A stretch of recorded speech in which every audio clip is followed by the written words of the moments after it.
Assalamualaikum warahmatullahi wabarakatuh.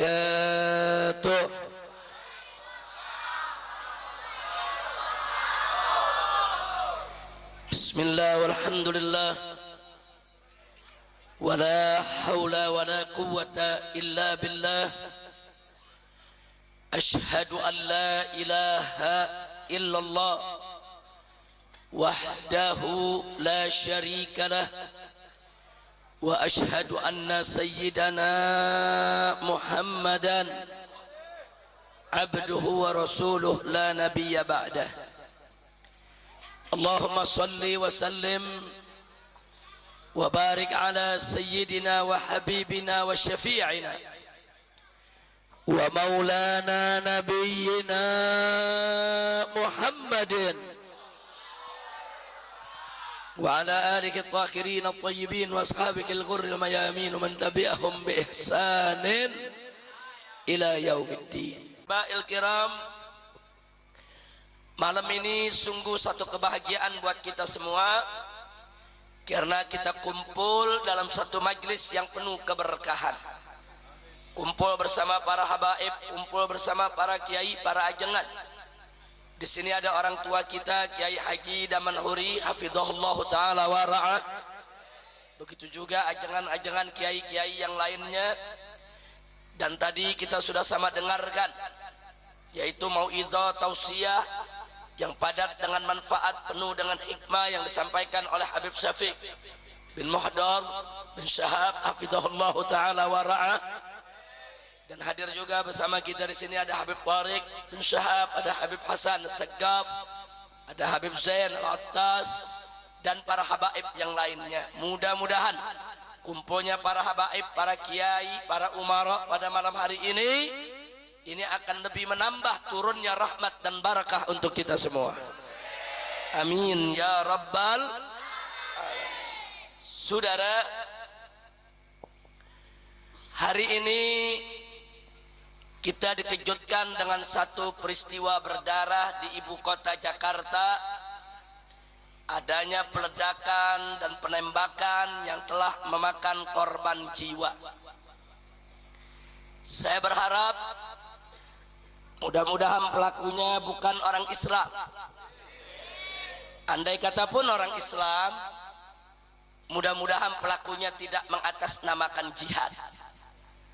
Jadi murni itu merupakan satu tindak kriminal, tindak kekerasan, tindak kejahatan yang tidak boleh dilakukan oleh umat Islam.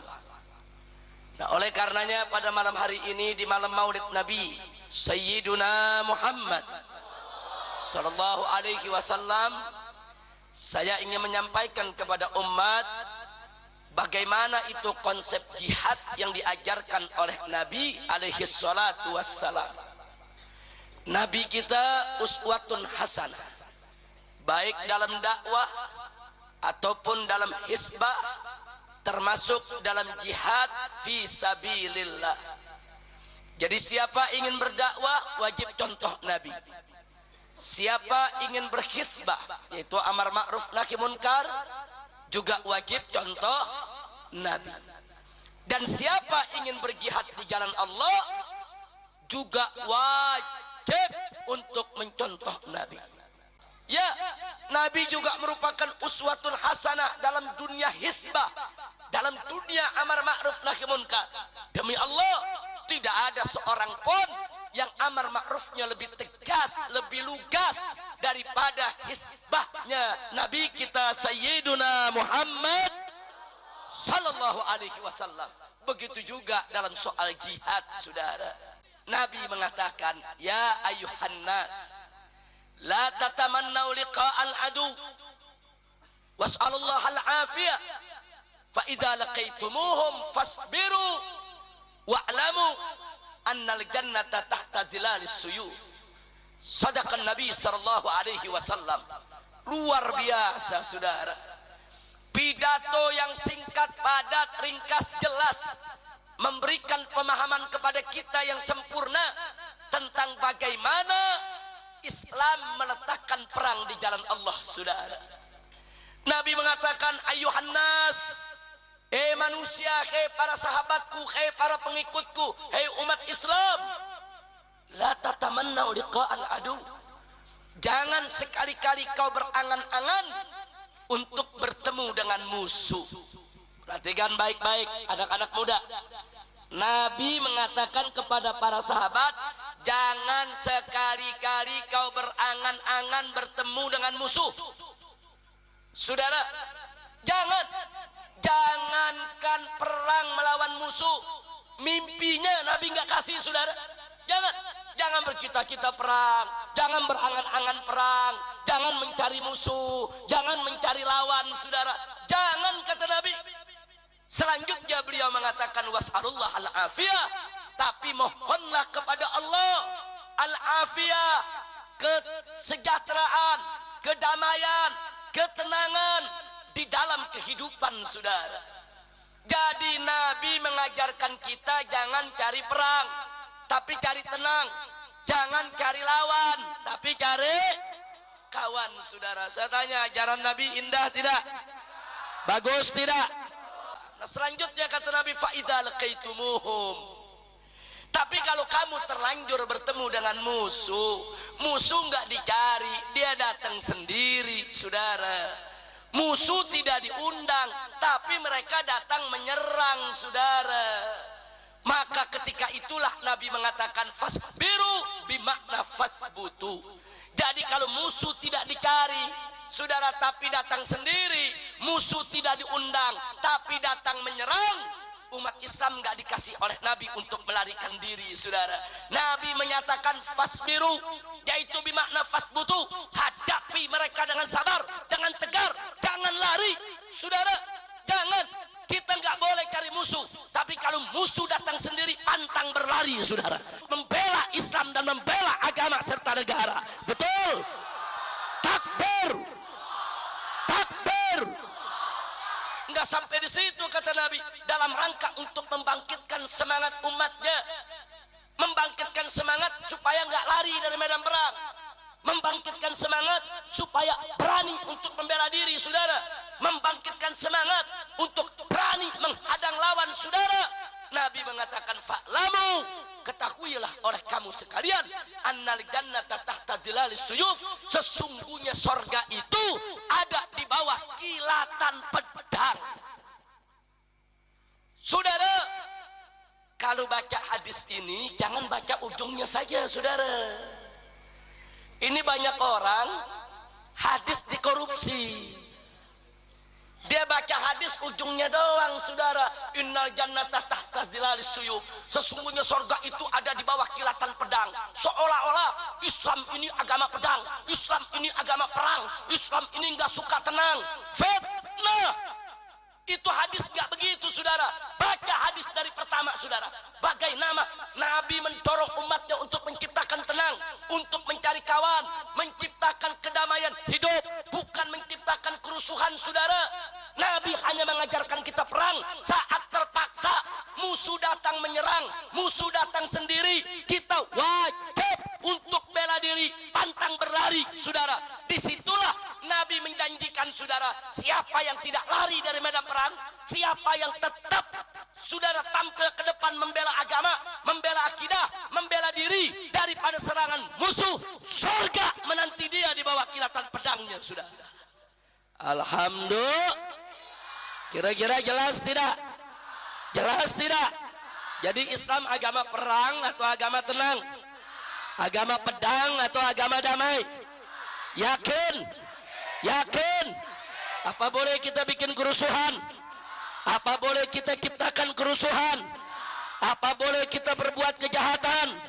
Apa boleh kita cari-cari musuh tanpa alasan? Boleh tidak?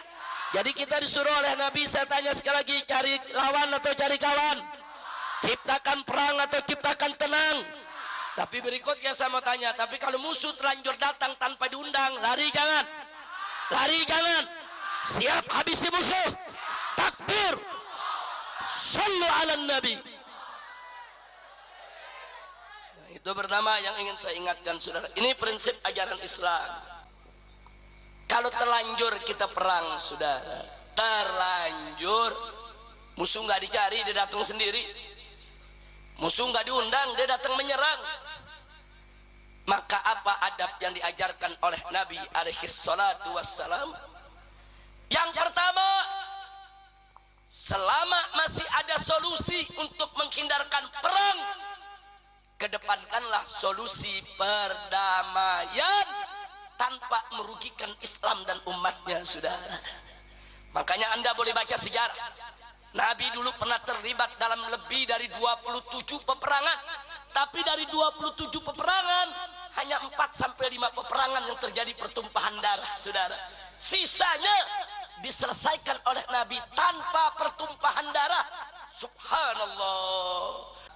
Yang terjadi pertumpahan darah antara lain perang Badar, perang Uhud, adapun perang Khandaq hanya segelintir saja yang terluka dan mati, saudara. Sisanya Nabi bisa selesaikan dengan perang Siwar, saudara, dengan perang psikologis, sampai akhirnya musuh yang sudah mengepung Madinah bubar, tidak berhasil menaklukkan Nabi dan umatnya. Alhamdulillah. Dia disebut jihad kalau tujuannya la kalimatillah. Disebut jihad kalau memang niatnya untuk meninggikan agama Allah. Tapi kalau tujuannya untuk popularitas, kalau tujuannya hanya untuk politik semata, kalau tujuannya hanya ingin menciptakan ketakutan yang masif meluas di mana-mana, kalau tujuannya hanya untuk dunia, bukan jihad. Jihad syarat yang pertama, saudara, wajib ditujukan li'la kalimatillah, untuk meninggikan kalimat Allah. Kira-kira jelas tidak? Yang kedua, saudara, jihad tidak boleh melanggar aturan syariat, saudara. Artinya apa? Jihad itu nggak boleh sembarangan main bunuh orang. Jihad itu nggak boleh sembarangan merusak dan menghancurkan, saudara, sesuatu, nggak boleh. Makanya dulu Nabi, saudara, mendidik para sahabatnya. Satu di antara lain, siapa para sahabat yang berjihad tidak boleh membunuh orang tua lanjut usia yang tidak terlibat dalam pertempuran, saudara. Dua, tidak boleh membunuh kaum wanita. Tiga, tidak boleh membunuh anak-anak. Empat, tidak boleh membunuh kaum agamawan, saudara, para rahib, para pendeta yang duduk di rumah ibadah mereka yang tidak terlibat dalam peperangan tidak boleh diganggu. Rumah ibadah mereka tidak boleh dibakar. Perkebunan musuh nggak boleh diporak-porandakan dibakar tanpa kedaruratan, saudara. Subhanallah, ada aturannya, saudara.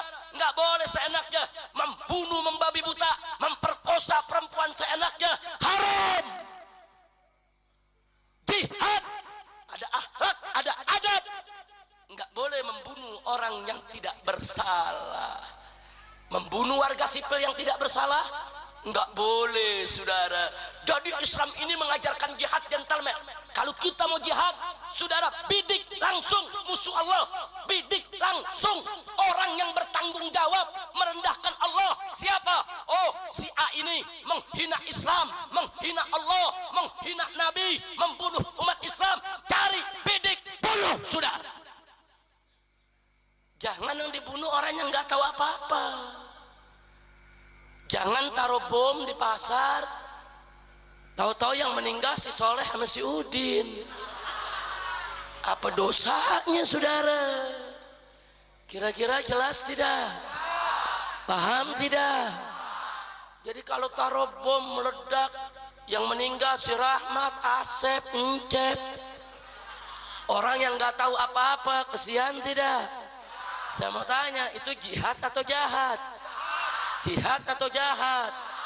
Itu bukan jihad, itu jahat. Kalau mati, mati syahid apa mati sangit? Mati sangit, saudara. Makanya ini anak-anak muda, maaf, kenapa saya tujukan anak-anak muda? Anak-anak muda ini kan lagi masuk masa mencari jati diri. Ingin menunjukkan, wah, aku pemuda, aku lelaki, aku punya keberanian. Kadang-kadang mereka terprovokasi. Bener nih, ente berani mau uji nyali? Bagaimana uji nyalinya? Ayo kita bawa bom. Anak muda digituin, saudara. Kadang-kadang mereka terpancing, mereka pikir ini uji nyali. Oh, berani, gua nggak takut sama bom. Ayo, mana bomnya? Pasang di badan. Hanya sekedar untuk uji nyali. Dia ledakan dirinya. Dia terjebak, dia terpancing oleh kelompok-kelompok jahat yang ingin merusak generasi muda kita. Betul? Maka itu saya ingatkan kepada anak-anak muda kita, jangan terjebak. Betul? Jangan cerita uji nyali bawa bom pala lu bomenyan. Anak muda di Gado, Kampung Rawa kalau mau uji nyali nggak usah jauh-jauh, naik ke Gunung Pangrango, naik ke Gunung Gede, hiking pakai tambang, panjat itu tebing saudara. Bagaimana bisa bertahan tinggal di hutan tanpa membawa makanan? Itu uji nyali. Ini uji nyali bawa bom ngeledakin diri. Goblok. Kira-kira jelas tidak? Jelas tidak? Jadi uji nyali yang sehat. Betul? Betul? Siap uji nyali yang sehat? Tapi kalau uji nyali yang jahat, mau tidak? Mau tidak? Takbir. Enggak apa-apa, anak-anak muda kalau lagi diuji, wah lu pengecut, enggak apa-apa dibilang pengecut saudara. Wah ente penakut, enggak berani main bom, enggak ada urusan. Ya, saya penakut mau apa? Ya, saya pengecut mau apa? Saya tidak diajarkan untuk berbuat jahat. Saya tidak diajarkan untuk merusak nama Islam. Saya tidak diajarkan untuk membunuh orang yang tidak bersalah. Betul? Ya, saya penakut, saya pengecut untuk itu semua. Kenapa saya pengecut? Karena saya takut kepada Allah. Saya takut kepada hukum Allah. Saya takut siksa Allah. Tapi kalau disuruh bertempur dengan yang betul-betul musuh Allah, saudara, baru kita buktikan uji nyali kita. Betul? Siap lawan musuh Allah, siap hancurkan musuh Allah. Takbir. Sallu ala Nabi. Sekali lagi tidak, jaga anak-anak, jangan ganggu perempuan, jangan ganggu orang-orang tua yang lanjut usia, jangan ganggu orang-orang yang cacat yang tidak berdaya saudara, jangan ganggu warga sipil. Islam mengajarkan para mujahidnya untuk bersikap jantan, gentleman, kesatria, perwira, pahlawan, bukan menghalalkan segala cara sebagai pengecut. Sudah. Kalau memang Anda punya keberanian mau berjihad, mau pasang bom di badan, bukan nggak boleh, boleh, tapi satu, niatnya mesti benar dulu. Dua, medan perangnya juga mesti benar dulu saudara. Ini Indonesia ini bukan Darul Harab, ini Darus Silmi saudara. Ini bukan medan perang, ini negeri dalam keadaan damai saudara. Gak boleh sembarangan kita ngebom kanan ngebom kiri saudara. Insya Allah. Jadi saya ingetin anak-anak, satu, kalau ada orang Anda tidak kenal datang kepada Anda terus nantang-nantang uji nyali, yuk uji nyali yuk. Nah, ini anak muda lagi nyari jati diri nih. Anak muda kan mau dibilang jago, mau dibilang oh saudara, oh apa namanya berani. Nah kemudian mereka terpancing, akhirnya mereka diuji nyalikan dengan perbuatan-perbuatan yang bisa merusak ketenangan kehidupan bangsa dan negara. Na'udzubillah min.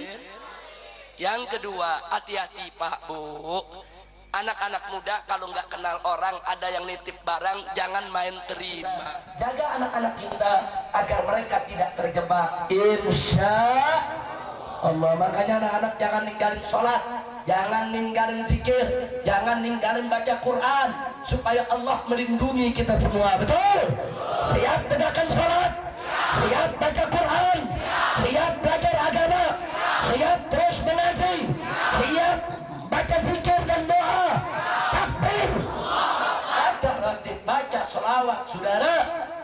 Semua itu akan melindungi kita saudara, yaitu daripada musibah dan malapetaka. Insya Allah. Kira-kira saya sampaikan malam ini jelas tidak? Paham tidak? Nah, kembali kepada berita yang hari ini terjadi saudara di Jakarta. Enggak jelas dia mau bunuh siapa, dia mau perang sama siapa saudara. Mohon kepada Allah, mudah-mudahan peristiwa yang seperti tadi tidak terjadi lagi di negeri ini. Mohon kepada Allah agar negeri kita ini aman, negeri ini tenang. Kalau ada pihak-pihak yang kecewa dengan pemerintah, ayo sama-sama Kita kritik pemerintah, kita protes pemerintah, kita luruskan pemerintah. Kalau perlu kita ajukan ke Mahkamah Konstitusi, kita tuntut pemerintah, saudara. Tapi hindarkan konflik bersenjata, kecuali kita ditalimi, kita dibunuhi, saudara, musuh datang menyerang kita dengan senjata, apa boleh buat, saudara? Baik, itu saja yang bisa saya sampaikan. Terima kasih Kiai Daman Huri, Pak Kepala Desanya di sini. Mudah-mudahan kita tetap bersatu untuk menjaga Megamendung. Amin. Sebab gerakan kristenisasi di Megamendung ini udah dahsyat, betul? Siap jaga Islam, siap jaga Megamendung, siap jaga Islam, siap jaga Megamendung. Takbir. Terima kasih atas segala perhatian. Mohon maaf atas segala kekurangannya. Hadani Allah wa iyyakum ila siratal mustaqim. Wallahul muwaffiq ila aqwamit thoriq. Wassalamualaikum warahmatullahi wabarakatuh.